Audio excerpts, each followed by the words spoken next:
In this video, let me show you how to do the first part, the cliff simulation for the arc cliff Phet, the cliff arc Phet. That's what it says. All right. So what you want to do is you want to run the simulation, which I already have running. But you click on that. It's going to run this thing. You don't need to do the intro or vectors or drag. Let's do the lab, although you can mess with those. They're cool. Okay. So click on the lab, then click on the lab again. Okay.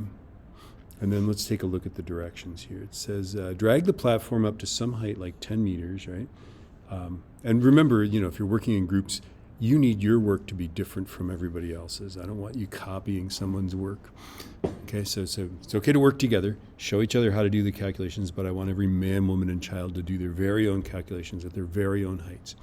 No two of these labs will look the same, okay? But anyway, you're gonna drag this up to some height, like 10 meters, and make the angle 0. Okay, so let me show you how to do that. So let's take this thing, and I'm just going to drag it up. I'm going to choose 7 meters, right? And then just take this and drag it all the way down to 0 there, okay? So pick some height, drag it to 0 like that. And if you're doing 7, your partner's going to do 8. They'll do 10. They'll do a different height, okay?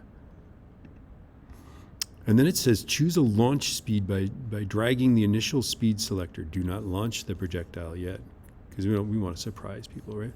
So I'm going to make it be, how about 12? That's a good number, okay? So we're 7 meters tall. We're 12 meters per second of speed, right? And then set up a horizontal vertical table of SUVOT. Calculate where the projectile will land, okay? So this is what you know how to do this, right? So that's going to look like this. We're going to go horizontal, vertical.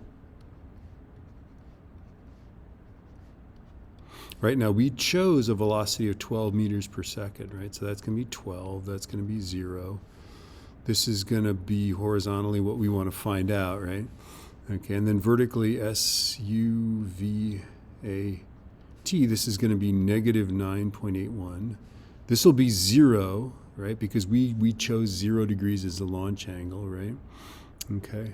And then this will be, for me, it's going to be negative 7, okay? And what you're going to do is you're going to calculate the time. I would use this guy. I mean, there's lots of ways to do this, right? I would use this to solve for the time, right? Time's going to go across. So show that calculation, show the numbers in that formula, calculate that thing, right? And then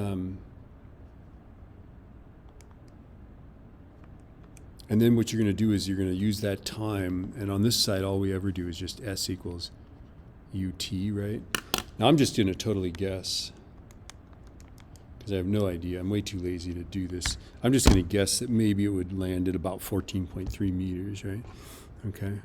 So show that calculation, right? I think, maybe it's going to land at there, 14.3. That's just a guess. Let's just fire it. Oh my God, I was right on. That's crazy. That was a lucky guess, I guess. Okay.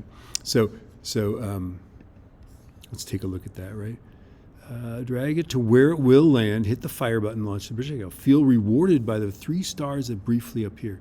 Hit the eraser to remove the tracks after you've basked in the glow of your triumph, okay? So you have to bask, right? And then you hit the eraser and it gets rid of the track, right? Okay.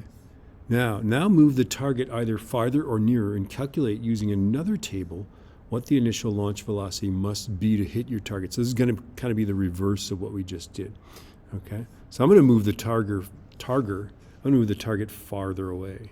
Are you ready for this? Wangy. 25.9, and we're now 7 meters tall, right? Okay. So I need to start over again, right? I think I've got an eraser. Let's see if I can get an eraser. Okay, let's see. Hold on. Eraser. Okay. So it's 7 meters. I know that my initial velocity is not going to be 12, right? I'm going to have to launch it at something else. This will still be 0. Okay. So now let's go back to the pen. Okay, but I do know that this should be 25.9, right? Okay. Now, by the way, the process here is just going to be very similar. You're going to find that time, okay? You're going to find that time. Time's going to go across, and now you're just going to do a slightly different calculation. The calculation will be, knowing that time, what should the speed be? So calculate this, right? Okay, and that's what we're going to do, right? Now, I don't have enough time to do this, so I can't, I can't do it. So I'm not just sitting here typing this into my calculator. I don't know okay, so, I'm getting 21.7, right? And of course the problem is that you can't do 21.7, right? Okay, so 21.7, I guess 28's the closest I can get, right? I might not hit the center of the target here, folks. You ready for this? Oops. Oh man, I'm way off. Look at that. Oh, 21.7. What did I do? I did 28. Whoops. Here, 21. I should do 22. There we go. All right, are we ready for this? There we go. Oh, I got 3 stars. Okay, apparently I don't know the difference between 21.7 and 28. But anyway, that's what you're going to do. So you're going to calculate what that launch velocity has to be to hit that target, okay? So that is what you do for the cliff simulation. And then I'll show you how to do the arc simulation here in a sec.